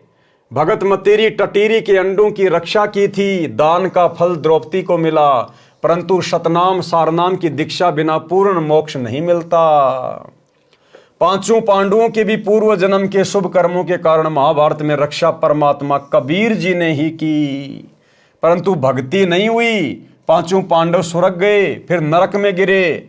युधिष्ठिर ने झूठ बोला था कि अश्वत्थामा मर गया, उसका दंड भी उसे नरक में कुछ समय रहकर भोगना पड़ा। अब भाइयों और बहनों, एक छोटा सा सत्संग गुरुदेव भगवान का, जिस समय अंधे महात्मा का रूप बनाकर परमात्मा ने द्रौपदी का एक लीर का टुकड़ा लिया। जिस प्रकार पहले परमात्मा ने लिखा वाणी में कि द्रौपदी ने 5-7 टुकड़े फाड़ फाड़ के अपनी साड़ी से अंधे महात्मा जी की तरफ पानी में बहाए, लेकिन उनके एक भी हाथ नहीं लगा। क्या परमात्मा उनको पकड़ नहीं सकते थे? जानबूझ के परमात्मा ने वो साड़ी के टुकड़े नहीं पकड़े। अंत में जो टुकड़ा द्रौपदी ने एक लंबी सी लकड़ी में बांध के और अंधे महात्मा के हाथ के पास किया, उसके हाथ को छुआ। द्रौपदी ने वो लकड़ी अंधे महात्मा के हाथ के पास कर दी और वो कपड़ा अंधे महात्मा के हाथ को छूने लगा। तब अंधे महात्मा ने उसको पकड़ा और उस एक साड़ी के टुकड़े के कारण जो उस अंधे महात्मा के हाथ लगा था, केवल उस एक टुकड़े के प्रतिफल में परमात्मा ने द्रौपदी का चीर अनंत बढ़ाया। अरे द्रौपदी ने तो बाकी टुकड़े भी साड़ी के फाड़ के फेंके थे, वो भी तो दान था, वो भी तो कपड़ा ही था, लेकिन उन 5-7 साड़ी के टुकड़ों के प्रतिफल में परमात्मा ने द्रौपदी का चीर नहीं बढ़ाया, जबकि वो भी दान ही था, केवल उस एक टुकड़े के कारण, क्योंकि वो टुकड़ा परमात्मा के हाथ में लगा। इसी प्रकार भाइयों और बहनों, वर्तमान में परमात्मा हमें शिक्षा देते हैं, गुरु बिन माला फेरते, गुरु बिन देते दान, और गुरु बिन दोनों निष्फल है, चाहे पूछो वेद पुराण।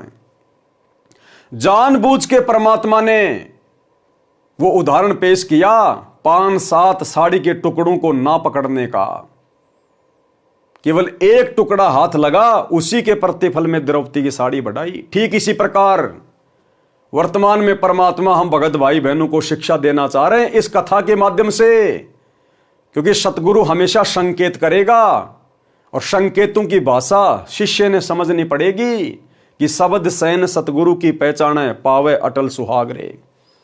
ठीक इसी प्रकार वर्तमान में हमारे भाई बहन ज्ञान को आधार ना बनाकर गुरु को मानुष मानकर और गुरु की शिक्षाओं से हटकर जिस प्रकार इन सतलोक आश्रमों में कुपात्रों को ज्योति पाठ और दान का पैसा दे रहे हैं, हमारे गुरुदेव भगवान तो हिसार जेल में बैठे हैं, उनको 2 टाइम की रोटी 2 जोड़ी कपड़ा सरकार दे रही है। हम भगत भाई बहनों का लाखों करोड़ों का ये दान, ये धर्म, ज्योति पाठ का पैसा हमारे गुरुदेव भगवान के हाथ में नहीं जा रहा, हमारे गुरुदेव के हाथ में नहीं लग रहा। अरे दान किसको किया जाता है? गुरु भाई को या गुरु को, सुपात्र को या कुपात्र को? और सुपात्र कौन है? क्या बताया गुरुदेव ने केवल तुम्हारा सतगुरु ही सुपात्र है, अन्य कोई भी सुपात्र नहीं है। और यदि कुपात्र को दान धर्म करोगे तो भाई परिणाम भोगना पड़ेगा। तो जिस प्रकार द्रौपदी की साड़ी का एक टुकड़ा अंधे महात्मा के हाथ लगा तो परमात्मा ने चीर अनंत कर दिया। बाकी साड़ी के टुकड़े भी द्रौपदी ने फाड़े थे, लेकिन वो महाराज जी के हाथ नहीं लगे, उसके प्रतिफल में कुछ नहीं दिया। ठीक इसी प्रकार भाई और बहनों, वर्तमान में आप जी आंखें बंद करके जो इन सतलोक आश्रम में दान कर रहे हो, ज्योति पाठ के पैसे दे रहे हो, ये भक्ति है, ये नियम अनुसार चलती है। यहां मनमान आचरण नहीं चलता। बताओ तुम भगत भाई बहनों का कौन सा पैसा आपके गुरुदेव के हाथ में जा रहा है? 2014 बरवाला कांड के बाद से आप सतलोक आश्रमों से जुड़े हुए किन किन भगत भाई बहनों ने अपने गुरुदेव के हाथ में हिसार जेल में जाके दान दिया है? तो भाई और बहनों, आने वाले समय में, क्योंकि युग परिवर्तन का समय चल रहा है, परिस्थितियां बहुत भयंकर तरीके से बिगड़ेंगी। ज्ञान गंगा पुस्तक में नास्त्रदमस की भविष्यवाणी में पूज्य गुरुदेव जी जिक्र कर चुके हैं कि आने वाले युग परिवर्तन में भारत देश में 16 से अधिक राज्यों में राष्ट्रपति शासन लागू हो जाएगा। परिस्थितियां बद से बदतर होंगी। और कल ही मणिपुर में राष्ट्रपति शासन लागू हो चुका है, शुरुआत हो चुकी है। साध वचन पलटे नहीं, चाहे पलट जाए ब्रह्मांड। और जब वो परिस्थितियां बिगड़ेंगी, दुनिया की हालत बद से बदतर होगी। रहते तो हम भी दुनिया में ही हैं। जब पड़ोस में आग लगती है तो चिंता तो पड़ोसी की भी होती है, चाहे कितना पक्का मकान हो। तो उस समय भाई और बहनों, परमात्मा कैसे आपकी रक्षा करेंगे? आपकी रक्षा करने का अधिकारी वो है जिसके हाथ में आपने दान दिया है। तो आपने अपने गुरुदेव के हाथ में तो दिया ही नहीं। तो जिस प्रकार द्रौपदी की साड़ी का जो टुकड़ा सतगुरु के हाथ लगा, उसी के प्रतिफल में उसके चीर को बढ़ाया। बाकी साड़ी पूरी व्यर्थ चली गई। तो विचार कर लेना, आप भगत भाई बहनों के दान का, ज्योति पाठ का पैसा सुपात्र के हाथ में जा रहा है या कुपात्र के हाथ में जा रहा है। और वो कुपात्र फिर तुम्हारी आंखों के सामने तुम्हारे दान धर्म का, गुरुदेव की मर्यादाओं के विरुद्ध प्रयोग करके तुम्हारी सारी मर्यादा तोड़वा रहे हैं। हरियाणा में जाट आरक्षण में तुम भगत भाई बहनों का, इन कुपात्रों को दिया गया वो पैसा चंदे के रूप में दिया गया, करोड़ों में। आनंदपाल सिंह जैसे गैंगस्टर की सीबीआई जांच के समर्थन में 5 लाख रुपए राजपूत करनी सेना को दे दिए गए। धनाना में करोड़ों रुपया का बैडमिंटन स्टेडियम बना दिया गया। धनाना आश्रम में फालतू में हॉस्पिटल बनाया जा रहा है। गोहाना में जाट धर्मशाला का 5वां फ्लोर तुम भगत भाई बहनों के ज्योति पाठ और दान के पैसे से गुरुदेव का बड़ा लड़का बनवाने का ठेका ले चुका है, समाज में भाईचारा निभाने के लिए। तुम्हारे कर्म पे कर्म फोड़े जा रहे, कर्म पे कर्म। क्यों? क्योंकि आप लोगों ने आंख बंद करके अपने गुरुदेव की मर्यादाओं को ना निभाकर, ज्ञान को आधार ना बनाकर, अपने गुरु की शिक्षाओं पर ना चलते हुए कि गुरु बिन दान पुण्य जो कर ही मिथ्या होए कभू नफल ही, आप लोगों ने उन कुपात्रों को ज्योति और पाठ का पैसा दे दिया जिन कुपात्रों के मनमानी गलतियों के कारण, मनमाने आचरण के कारण, जिनकी काल प्रेरणा के कारण 2014 का बरवाला कांड हुआ और जिन लोगों की मनमानी हरकतों के कारण पिछले 10 वर्ष से हमारे गुरुदेव हिसार जेल में बैठे हैं। भाई और बहनों, विचार कर लेना, अभी भी समय है। यदि बात समझ में आई है तो नाक रगड़ कर अपने गुरुदेव से घर पर क्षमा याचना कर लो और छोड़ दो इन फर्जी आश्रमों में जाना। साथ संगति से जुड़ जाओ। जब तक गुरुदेव भगवान नहीं आते हैं, घर को आश्रम बनाओ, मर्यादा रूपी दीवार बनाओ, ज्ञान को आधार बनाओ और गुरु को इष्ट मान के भोग लगाओ। अपनी भक्ति करो। बकवाद करने से परमात्मा निकट नहीं आएगा। ये एग्जाम्पल है द्रौपदी की कथा। बाद में रोओगे, पछताओगे। आपके विश्वास के लिए ये छोटा सा सत्संग गुरुदेव का, जिसमें गुरुदेव ने इसी बात को हाईलाइट किया है कि वो एक टुकड़ा साड़ी का जो महाराज के हाथ लगा था, उसी के प्रतिफल में द्रौपदी का चीर बढ़ाया। बाकी जो 3-4 कपड़े और फाड़ फाड़ के दिए थे वो भी तो दान ही था, लेकिन उसके प्रतिफल में चीर नहीं बढ़ाया, क्योंकि वो महाराज के हाथ नहीं लगा। सुनिए। धर्म बिना धापे नहीं ये प्राणी प्रपंच, आस बिरानी क्यों के रत्न दिया हो तो संच। यदि पहले दान किया तो आज मिलेगा, अन्यथा चाहे सिर पटक ले, चाहे कितने किसी प्रकार की तू अन्य साधना कर ले। हाँ, मान लीजिए तेरे भाग्य में नहीं है, पूर्व में दान नहीं कर पाया, तो अब आपको तरीका बताया जा रहा है, ऐसे कीजिए। प्रमाण है कि जैसे द्रौपदी ने उसी जन्म में एक अंधे महात्मा को एक बिल्हाता अर्थात 8-9 इंच का एक कपड़ा लंगोट टाइप कोपीन टाइप बना कर पाड़ के दिया था। यानी वैसे तो उसने लगभग सारी साड़ी पाड़ कर डाल दी थी नदी में। अंधा महात्मा था, हाथ नहीं लग गया, वह एक लकड़ी के लपेट के उसके हाथ के लगा दी। अर्थात उस इतने के कपड़े का दान का इसी जन्म में भी परमात्मा ने उसको लाभ दे दिया, क्योंकि वो सुपात्र को दान किया गया था। वो परमात्मा कहता है कि जो जन मेरी शरण है ताका हूं मैं दास, गेल गेल ला गया फिरूं जब तक धरती आकाश। पारक के अंक का सरलार्थ किया जा रहा है। पारक के अंक की वाणी नंबर 1207 से 1214। गरीब देना जग में खूब है, दान ज्ञान परवेश, ब्राह्मण को तो जग करी बतलाई है शेष।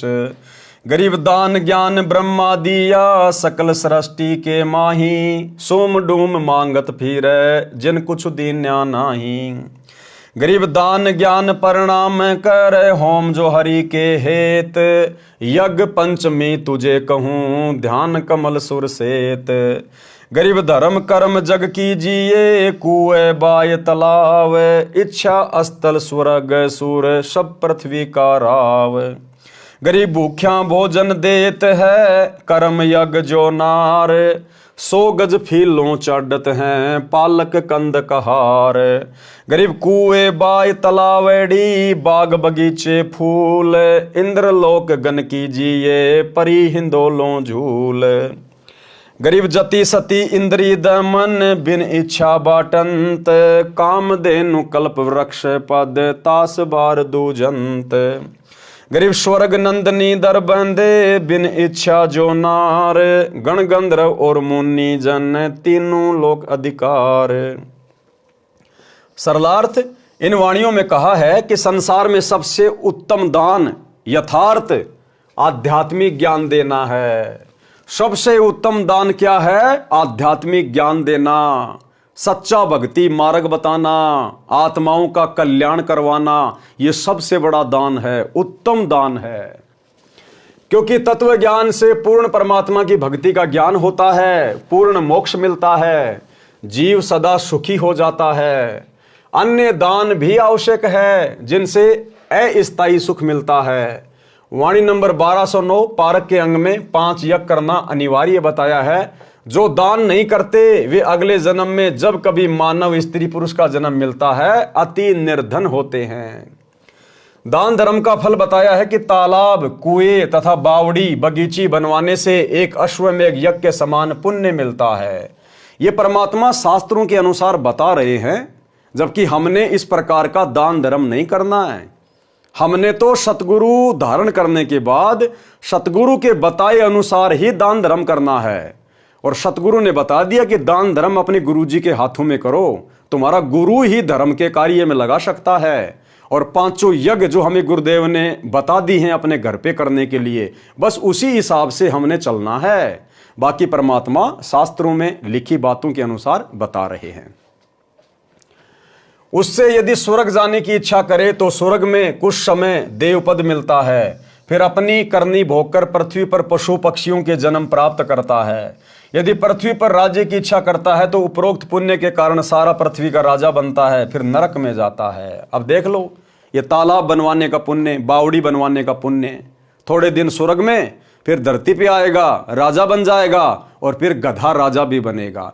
तो हमने केवल उतना ही दान पुण्य करना है, उतना ही धर्म कर्म करना है जितना हमारे गुरुदेव ने हमें सत्संगों में आदेशित किया है। अगर अन्य किसी को दान धर्म करोगे तो देख लो भाई, नादान संगत ने आंखें बंद करके सतलोक आश्रम मैनेजमेंट हरियाणा को दान धर्म किया, आज उनके जबरदस्ती कर्म फोड़ दिए गए। स्टेडियम बनाना, राजनीति में पैसा बर्बाद करना, हॉस्पिटल बनाना, आश्रम बना बना के पत्थरों में पैसा बर्बाद करना, गुंडों की सीबीआई जांच, 5 लाख रुपए देना, हरियाणा का जाट आरक्षण करोड़ों रुपया देना, गोहाना जाट धर्मशाला बनवाना, गांव वालों के लिए रोडें बनवाना, बसें चलाना, एम्बुलेंस चलाना, आश्रमों में दुनिया भर का पाखंड कर दिया, मिट्टी के बैल बना दिए, कबीर का झोपड़ा बना दिया, लहर तारा तालाब बना दिया, मिट्टी खोद के पहाड़ बना दिया, दुनिया भर का डेकोरेशन, जैसे ब्याह शादी में मैरिज गार्डन सजाए जाते हैं, ऐसे आश्रम सजा दिए जाते हैं, रंगोलियां बनाई जाती हैं। तो भाई और बहनों, यदि कुपात्रों को दान धर्म करेंगे तो फिर इसी प्रकार से काल हमारे कर्म फुड़वाएगा। जो भूखे व्यक्तियों को भोजन खिलाता है, सारी आयु घर आए अतिथि को भोजन देता है, या धर्म भंडारे करके भोजन करवाते हैं, वो अगले जन्म में जब कभी मानव जन्म मिलेगा तब धनी सेठ बनेगा, हाथी व पालकी की सवारी करेगा, परंतु मोक्ष नहीं होगा। कौन? जिनको पूर्ण सतगुरु नहीं मिलता। और जो व्यक्ति दान धर्म करते हैं, ये उनके विषय में बताया जा रहा है। सतगुरु मिलने के बाद तो सतगुरु के अनुसार ही धर्म कर्म करना होता है। कुएं, बाग, तालाब बनवाने से इंद्रलोक में गण की पदवी प्राप्त करता है, परंतु मोक्ष नहीं होता। ये वाणी नंबर 1209 के सरलार्थ में इसी अंग में पहले लिखा है। अन्य दान, ध्रुव भगत की माता जी सुनीति ने पुत्र को जन्म दिया, ये भी दान है। फिर पुत्र को ज्ञान दिया कि परमात्मा राज भी देता है। और क्या कह रहे हैं गुरुदेव? जतन चाहिए राजपाट तो भी धर ले ध्यान हमारा। अगर इस कलयुग की बिचली पीढ़ी में अगर इतना ज्ञान लेने के बाद तेरे को मोक्ष से अधिक अगर राज्य करने की इच्छा है, तो भी परमात्मा कह रहे हैं कि जतन चाहिए राजपाट तो भी धर ले ध्यान हमारा। फिर अगले जन्मों में परमात्मा तुझे चक्रवर्ती राजा बना देगा, लेकिन मोक्ष नहीं होगा, और फिर गधापति भी बनाएगा। तो भाई और बहनों, ये राज्य की प्राप्ति भी परमात्मा की भक्ति से ही होती है। जितने भी बड़े बड़े चक्रवर्ती राजा हुए हैं, या वर्तमान में जो राजा हैं, चाहे अमेरिका का राष्ट्रपति है, चाहे भारत का राष्ट्रपति है, ये आत्माएं किसी न किसी जन्म में सतगुरु की शरण में थी, थोड़ी बहुत भक्ति की, फिर छोड़ छाड़ के भाग गए। इनके मन में वही था, ठाट बाट करें, धन हो, राज्य करें। अब वर्तमान में ये राजा बन के राज्य कर रहे हैं, और इनके इतने अच्छे संस्कार नहीं है कि अब ये सतगुरु की शरण में आ जाएं। तो भाई और बहनों, यदि हमने दान धर्म किया और यदि मर्यादा तोड़ दी, तो वो दान धर्म फिर हमारे जी का जंजाल बन जाएगा, जी का जंजाल। जब तक हमारी वो भक्ति की पूंजी पूरी तरह से समाप्त नहीं होगी, तब तक हम सतगुरु की शरण में आने योग्य नहीं बनते। इसीलिए तो आज कोई मंत्री है, कोई प्रधानमंत्री है, कोई सरपंच है, ये इनको ज्ञान की बातें अच्छी भी नहीं लगती, अच्छी भी। और जब कोई कहता है कि हमारे गुरुजी परमात्मा है, भक्ति कर लो, तो ये मजाक उड़ाते हैं। तो काल फिर ऐसे आत्मा को बांध लेता है जो परमात्मा की शरण में आने के बाद मर्यादा तोड़ के पार नहीं हो पाता है। ध्रुव भगत की माता जी सुनीति ने पुत्र को जन्म दिया, ये भी दान है। फिर पुत्र को ज्ञान दिया कि परमात्मा राज भी देता है, स्वर्ग भी देता है। भगत प्रहलाद ने माता के उपदेश अनुसार परमात्मा से राज प्राप्ति के लिए साधना की, नारद जी से दीक्षा ली, सफल हुआ। पतिव्रता पत्नी का मिलना दुर्लभ है। जो अन्य पुरुष से प्रेम ना करे, उस घर में संकट कम आते हैं। भगत शेख फरीद को परमात्मा के कुएं में दर्शन हुए। क्या कह रहे हैं परमात्मा? पतिव्रता पत्नी का मिलना भी दुर्लभ है। जो अन्य पुरुष से प्रेम ना करे, उस घर में संकट थोड़े आते हैं। क्योंकि पतिव्रता औरत कौन होगी? जिसके हृदय में परमात्मा की भक्ति होगी। भले वर्तमान में कोई सतगुरु की शरण में नहीं है, लेकिन फिर भी यदि वो बहन, वो माई, यदि वो पतिव्रता है, इसका मतलब वो कभी न कभी पहले सतगुरु की शरण में थी, जिस कारण से आज उसके अंदर इतने अच्छे सुविचार हैं, उसका हृदय इतना पवित्र है, इतना साफ है। और जहां ऐसी पवित्र माता बहनें निवास करती हैं, वहां परमात्मा आपत्तियां नहीं आने देता। तो पतिव्रता स्त्री का मिलना भी सौभाग्य है। भगत शेख फरीद को परमात्मा के कुएं में दर्शन हुए। तो भाई और बहनों, आज के वीडियो में हम केवल इतना ही लेंगे। कल रात्रि 8 बजे भगत शेख फरीद की जो कथा है, पूज्य गुरुदेव ने अपने कर कमल से लिखी है। इस कथा में आप और हम भगत भाई बहनों के लिए परमात्मा ने क्या शिक्षा छुपाई है, इसके ऊपर हम कल रात्रि 8 बजे जिक्र करेंगे। तब तक गुरुदेव भगवान हम सबको आज्ञा दे, इजाजत दे, आशीर्वाद दे। बंदी छोड़ सतगुरु रामपाल जी भगवान की जय हो। भाई जो बचन डट के कट गे फंद 84 के, कट गे फंद 84 के, कट गे फंद 84 के। भाई जो गुरु बचन